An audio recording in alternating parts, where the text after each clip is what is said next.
Hello and welcome, ladies and gentlemen. I'm Hiral Dadia. We have Kumar Rajgopalan, CEO, Retailers Association of India, joining in. Welcome to the show, Mr. Rajgopalan. My first question coming to you over here is, what has been the impact of the lockdown on the retailers in terms of business? Because yes, essential commodities, essential items was something which was allowed, but that was not something which actually sufficed them. Yeah, so the impact to retail has been quite significant, as we all can imagine. Uh, this lockdown is actually the real impact started even before lockdown. The impact to business in the month of February was about 50%, which means that in the month of February, the retailers were able to only achieve about 50% of whatever was supposed to be their sales. And then the month of March, we all know that it became 25% because halfway through March is when the whole lockdown started. Post that, it's been really zero for non-essentials, so-called non-essentials. The essentials part of the business has been able to do business for sure. I think, but the issue there has been that they've been able to achieve uh, about 15 to 20% of the normal sales because of the fact that most of these essential Mm, businessmen also do non-essentials business. I mean, and many correct, a times the real margin earner is the non-essentials part correct, of the business. correct. Essentials does not really give too much of margin, and uh, so that's been the overall impact.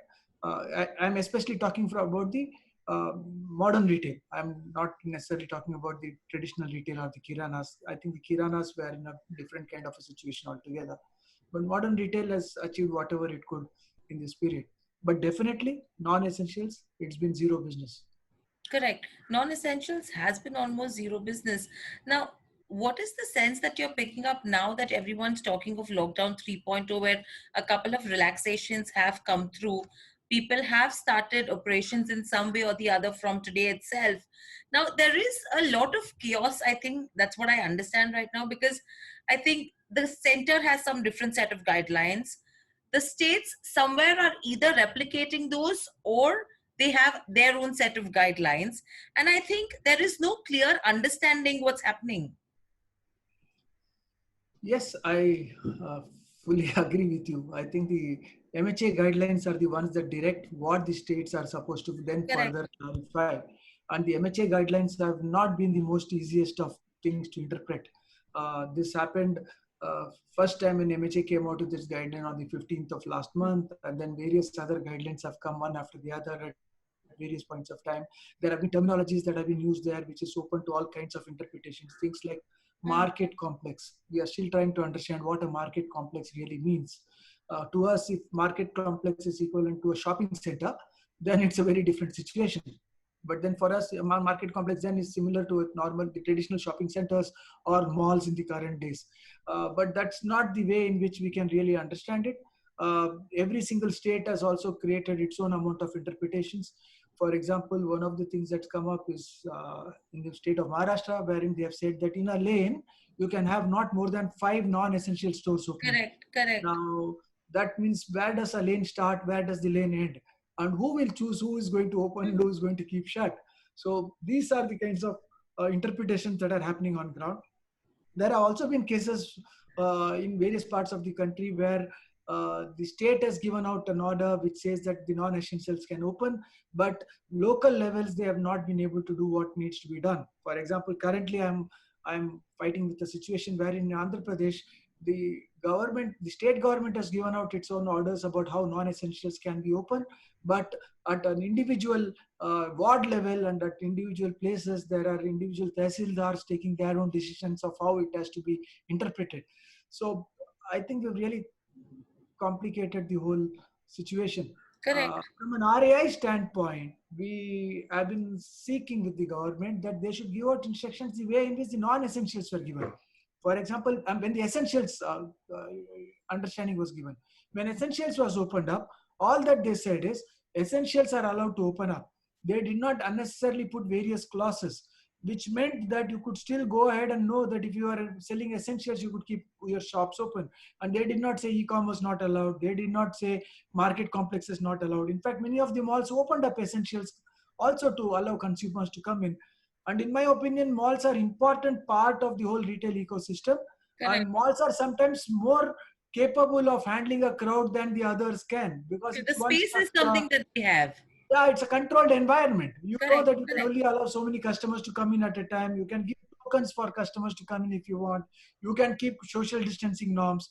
Absolutely. Important thing is to say, I will allow you to open, but social distancing norms should be maintained. If it's not maintained, we'll shut down the store. Correct. Much simpler, right? See what's happening to the sale of liquor today all across the country. There's mayhem across the It's mayhem. country, Absolutely. because because they said you can open up the stores. Social distancing norms are the first to be broken in these places, and things are not going the way we want it to go. No, absolutely. Your point very well taken over here, because there is utter chaos, utter mayhem across, I mean, even the point that you made with 5 stores being opened in a particular lane. Yes, there's no one to decide what's the distance. Yeah, probably the retailers in that lane will have to come up together and say, okay, one day of the week, we are the 5 guys who are going to keep the stores open. The second day of the week, it is going to be this set of 5 stores that will be open. I think that's what it means if they are going to come out with decisions like this. But tell me one more thing. Now, with the kind of impact that we've seen, we've been talking to when we talk to our local retail guys as well, there is tremendous pressure in terms of getting supplies, because the supply chain is still broken. There's tremendous pressure in terms of getting the necessities, because again, the number of hours that the stores are operational is minimal. They give guidelines, okay, open your stores from 8 in the morning to 1 in the afternoon. So the major rush comes in between that hour, and then you expect social distancing to be maintained. Rather, wouldn't it have been better if the stores would have been open, say, from 8 in the morning to 6 in the evening, or 8 p.m. even in the night, and you have people coming at various intervals? Yeah, again, I keep telling that we don't seem to have taken our lessons from how we did the whole essentials part of the business. Correct. When essential stores started, the same kind of issues were brought up. There was all these unnecessary time restrictions which came, and that created pandemonium on the streets. Then we went to every single state government, we went to the center, and we pleaded and cajoled them into opening up the stores much longer. And it kind of brought it into an equilibrium, because customers knew that they would be able to go and buy. And we have to be proud of one thing in this country, is that the way in which we handled our essential goods, it's much better than most of the other parts of the so-called civilized world, much more advanced world, or whatever you call it, right? The uh, availability of food at the kiranas, the availability of food at the larger stores ensured that customers were going to various parts, and there was no big crowd at one place. The same is the way in which we could really handle the non-essentials part of the business also. Rather than putting too many restrictions, allow it to become much easier, Hmm. because there are already restrictions. You can't Absolutely. really take public transport and go. Already not too many employees can come and work in the store, because how far How do can they they really travel? walk, right? And many of them do come by two-wheelers. Sometimes they also face issues when they are traveling on their own vehicles, because sometimes the local authorities catch them. So there are too many filters already being applied. Additional filters will only impact the business, and it has no meaning. And plus, somewhere out there, we'll have to start thinking about human beings. I think when human beings are asked to come and work and open up the store and do what they need to do to take care of consumers, uh, they need to be provided the kind of guarantee that they can easily come in and work and go back. That's not the way in which we are really doing it. We are subjecting them to all kinds of checks and controls, which lands them into further pressure. There is already pressure at the store, because there could be a case of social distancing norms not being followed, in which case they'll have to shut down the store suo moto. Plus, Correct. there are additional checks and controls to ensure hygiene standards, to Correct. make sure that they can get everybody to come in only when people wear their masks. There are also checks and controls from the point of view of the app that they'll need to, the Arogya Setu app, which I believe is a great thing to happen, because they are ensuring that every single employee has got Arogya Setu app. Going forward, they would be also asking every customer to come in only with the Arogya Setu app, where it is green. So we'll have to take care of ourselves first, and then take care of the consumers. Correct, correct. It's a double edged sword as well right now. Another question I want to ask over here is, overall, yes, retail industry, which is one of the biggest industries as well, especially from the recruitment perspective. Again, are you expecting or are you seeing any major job losses across? How are retailers managing that? Because revenues are something which are limited right now, especially, I mean, if you have to talk from the essentials perspective, non-essentials we can't even take into consideration right now because it has been a month of zero revenues in the month of April at least. How are they managing the jobs right now? Uh, I think most of the retailers were able to pay salary in the month of March. Hmm. For the month of April, it was a very big struggle. Some of them paid, some of them were promised to pay some parts of it. And I think although the government was very insistent that you have to pay full salaries to everybody, there was no money because the banks were not willing to give money for payment of Correct. salaries. Uh, there was no capability of the retailer themselves to dig in from their own pockets to pay money. So that has already created its amount of trouble.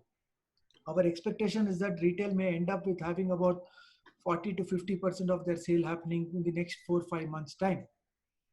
With the business getting half and the business the expenses, if the test remain at the same level, you really Hmm. can't sustain. So there are only two big expenses for retailers. One is to pay salaries and the other one is to pay for the rentals. Now Correct. as far as rentals is concerned, retailers are doing their own amount of begging with their balls in their hand. They're going back to their landlords and saying, you either bring down the rents or I'll have to shut shop. On the other hand, with the salaries, they would start thinking about restructuring the salaries for employees. At the same time, they may start thinking whether they need so many people at all if they have to really service only 50% of business. Here is where I expect the government to really start coming in. Because if the government does not come suo moto and share the burden of salaries, they may have a bigger social unrest in their hands. And retail is a very large employer after agriculture. Retail today in this country employs 46 million people.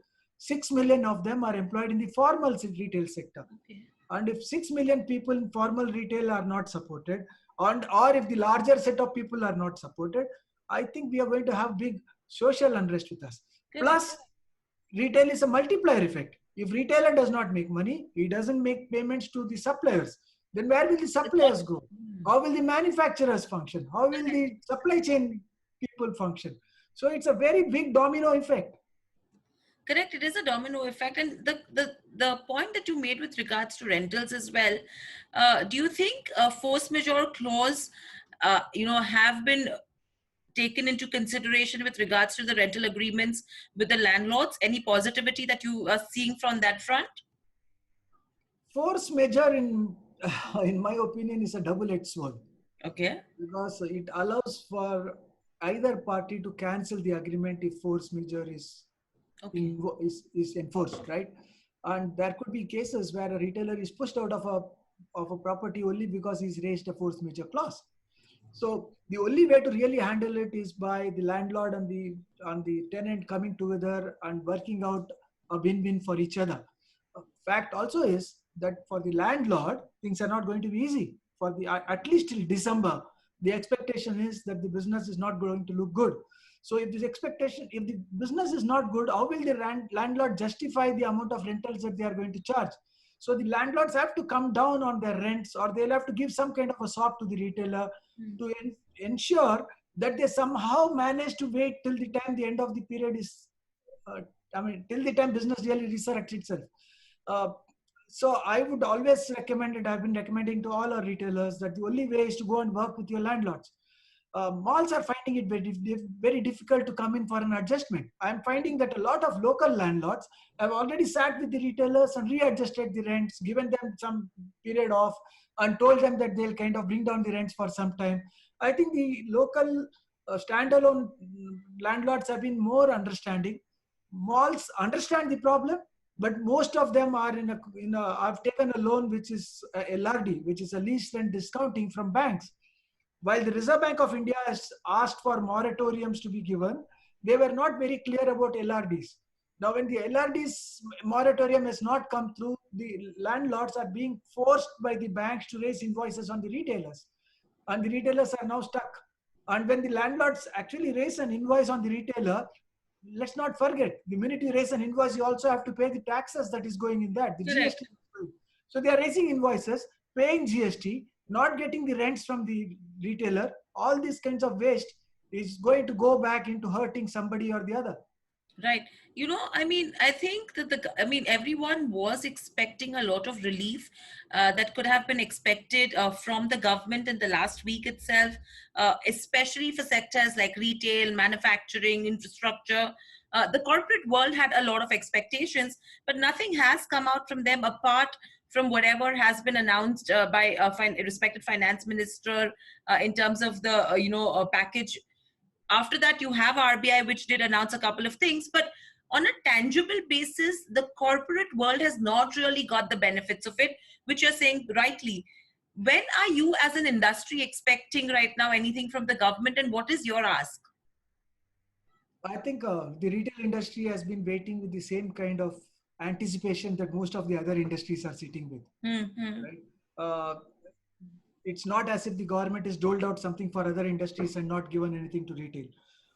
As we sit today, the only way that we can look at it is from the point of view of hope. As Retailers Association of India, we've taken it up at various levels across the country, at state levels, at the center, and asking for a few things, right?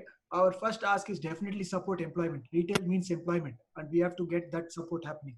Along with that is the need for getting additional working capital, restating of loans, or to realign loans to making it uh, capable of being paid back at some point of time, wherever there are long-term loans, to make these moratoriums happen, bring down the rate of interest, because currently the cost of funds is also not very high globally.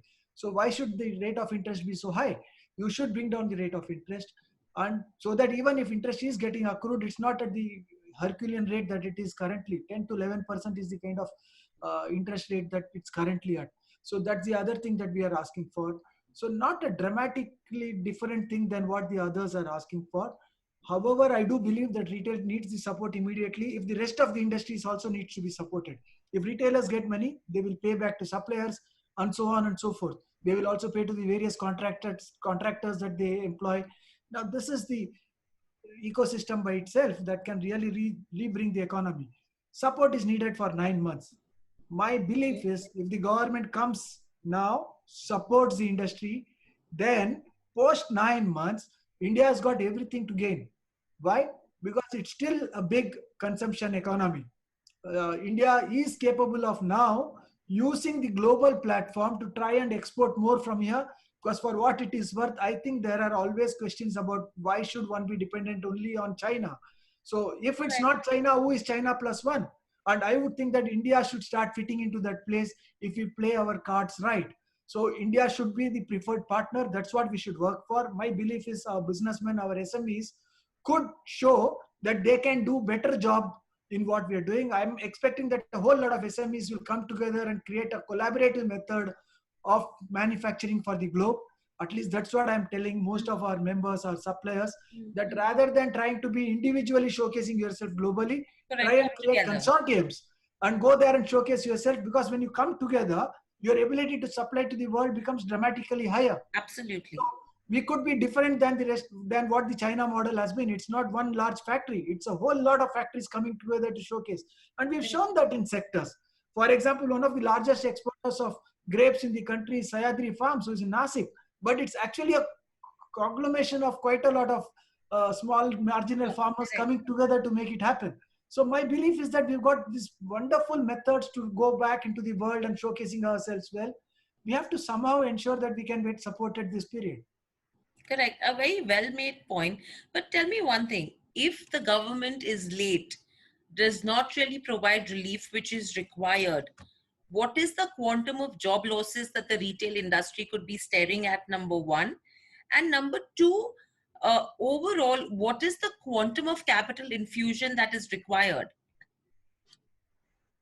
It's a good, good question. I think I'll give you an analogy for this. Hmm. Since all of us have been talking about COVID for so long, and we all know that if you catch the virus, there could be some symptoms visible, some symptoms not visible. If the Correct. symptoms are visible, after some time, there's a good chance of needing hospitalization. And when you land up into hospitalization, there is again a chance of needing ventilators. I Correct. think these are the kind of stages that business is also going to go through. Correct. If you are not going to be taken to the hospital, there's a good chance of us dying. I think we've come to that stage where, as an industry, we need to be taken to the hospital. But the bigger one would be that we'd be on ventilators, and there may not be enough ventilators available for the industry. right? So I think whatever needs to be done has to be done now for the industry. If we keep waiting and thinking that we'll need to be trying to solve this and things will automatically get washed out, if you keep giving out circulars which says that you've got to make full payment of salary across levels, I think we are pushing ourselves to the ventilator faster. I still am not sure why should the industry be given an order to pay full wages. It's one thing to say at least pay minimum wages, minimum sustainable wages. Had that been the order from the center, all of us would have been living longer because there would have been some money saved in the month of March, some more money could have been saved in the month of April. We could have sustained for 4 months instead of 1.5 months. But we paid full salaries. It's not as if people are spending so much of money when they are sitting at home, but you're still expected to pay full salaries. So there are these kinds of questions that's come up to all of us. And if the government does not come in with its own amount of support, I think we've got a serious problem. Right. So, what is the quantum of job losses that you expect, and how many? I mean, for example, if you're taking a pie of say X number of retailers, currently, how many of them could just shut down if you have to take a percentage of the total pie? So about 20 days before, we had done a research with our members, and the research came out with some spectacular results to it. Okay. It did say the job losses could be about 30%, and also almost 25 to 30% of the retailers themselves would shut shop if there is no support from the government. My expectation is that because there is, and this was about 20 days before, because of this extension of lockdowns, it could be much more. We could be staring at 50% of the retailers wanting to shut shop. Now that could be having a very huge effect, not only on the retailer and the resulting employment, but also on various other industries which are attached to every retail business. Every retailer at least supports 5 to 6 more businesses, if not more. So every single business that's getting supported by these retailers are also going to get into a big impact. So that's the kind of ripple effect that we can think about. Yeah, and a very right point made right now is that the quantum of businesses that the retailers are supporting from the essential and the non-essential side, especially the startup community, especially the MSMEs, from the FMCG space. There are startups which come out with new products that are selling. All of them will be out of business if this industry is impacted, if retailers are the ones who shut down, because there will be no place left for the MSMEs, for the startups to come and sell. Yeah, you're right. So and with this, if you have to look at the entire scenario, the major impact will come on the banking sector, because the quantum of NPAs that they would be staring at, not only from the retail space but also from the manufacturers alone, that is going to be another big blow to them. I think the bankers, I mean, I've stated this on other channels, and I'll tell it again. And for want of a better word, I said the bankers have not come to the party yet. At least the suppliers and the retailers have spoken to each other. The landlords and the retailers have spoken to each other. The employees and retailers have spoken to each other. The bankers have not really been speaking enough. And if the bankers do not currently take a small cut and start restructuring their loans and do what they need to do today, the liquidity problem that they have currently would soon be converting itself into a delinquency issue. They may not want to show that the retailers are a bad account currently, but subsequently it will become one. The only way to solve this problem is to try and see how the banking industry can come together, go back to the Reserve Bank of India, go back to the Finance Ministry, ask for a method by which maybe the federal credit guarantee scheme will have to come in, whereby there is enough money in the hands of retailers to take care of themselves during the time when the shutdown is happening, where the predominant expenditure is salaries and maybe a part of the maintenance expenses of the landlords.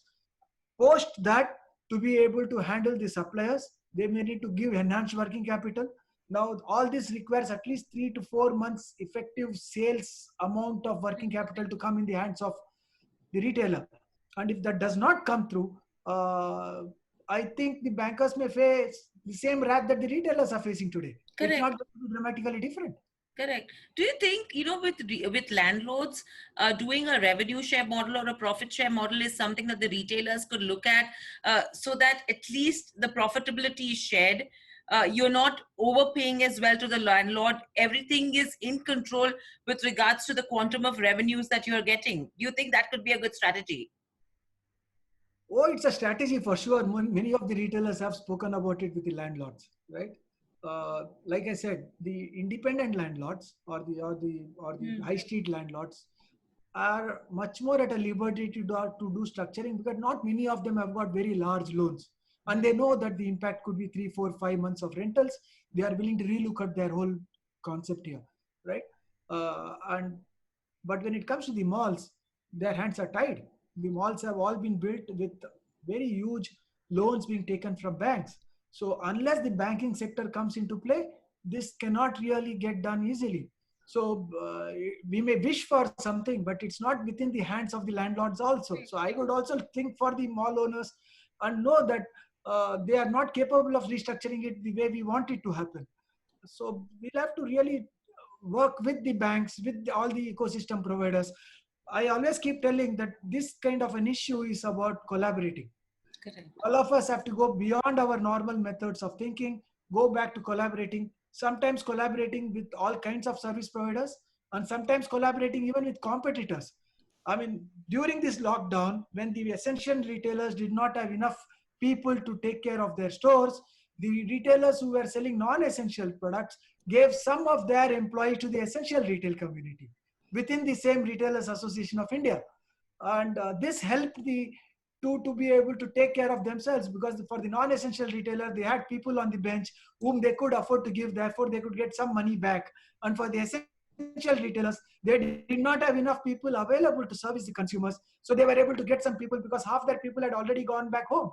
So Boom. Correct. this is the way in which symbiotic relationships can be created. Right. And if you have to look at revival from here on, do you think it'll be easier for the Kirana stores, for the single brand guys versus, the bigger players in terms of revival? Because again, the employee strength is something these guys can work at, at a lower employee strength if you talk about Kirana stores. But if you talk about multi-channel retail, if you talk about modern trade, the number of people they employ, the kind of operating costs that they are paying, the kind of fixed costs they are paying, the revival for them will be slightly slower versus the revival for the Kirana stores. No, if we, I think we need to segregate the essential part of the small stores or the traditional stores and the non-essential part of the traditional Mm-hmm. stores. When it comes to the essential part of the traditional stores, they were operating anyway, right? Which is Correct. the 12 million kiranas in this country. The 12 million kiranas have been getting money into their coffers. They also face employee problems because their own people, the people shift to that we call inside the stores, have not been available to deliver items to the Correct. consumers' houses, and they have themselves faced some issues because of that. And it's not easy to get people. So even for them, labor was not easy. When it comes to the non-essential part of the traditional businesses, they'll face the same kind of challenge that the others face. In fact, they may be higher because they don't even have a banking relationship that the formal sector has got. So for them, they may need lots more support. Unfortunately, for the traditional small store in this country, they they are not even classified as a MSME, because the MSME does not really cover the retailers. So where do they get their money from? So I think it's not simple. So, Of very the lastly, franchises, for example, correct, right? I mean, of the independent franchisees who got one store of franchise that they've been correct, working correct. with about 4 or 5 people, not necessarily a very formal sector, they themselves are facing big trouble. Right. So, very lastly, Mr. Rajgopalan, if the retail industry has to survive, what's the timeline that we are staring at? And number two, the most important thing that the government needs to do today. Two things. The most important for the government is to first support employment. I think from the point of view of a social capability, and in order to avoid any kind of social unrest, the first thing that the government has to take care of is how do you ensure that people have got jobs and monthly income. And for that, they will need to partner with the formal sector, because formal sector employees are traceable, and make sure that the payments are done even as direct debit to the, direct benefit transfer to the employees is fine, because they could tell the retailers, other businesses, that I will give part of the salary directly into the employee's account. You have to pay the rest of the money in, which can be controlled. The second thing that the government has to do is to try and work with the banks to create liquidity in the hands of the businesses to sustain this 9 months. I would say this 9 months is a rebirth of, like, we could also call it the rebirth, right? It's a 9 months, and post 9 months, I think we will all be in a very different place altogether. But this 9 months is extremely crucial. You've got to take care of this 9 months very, very carefully. So you have to reboot the economy, and for that, money is important.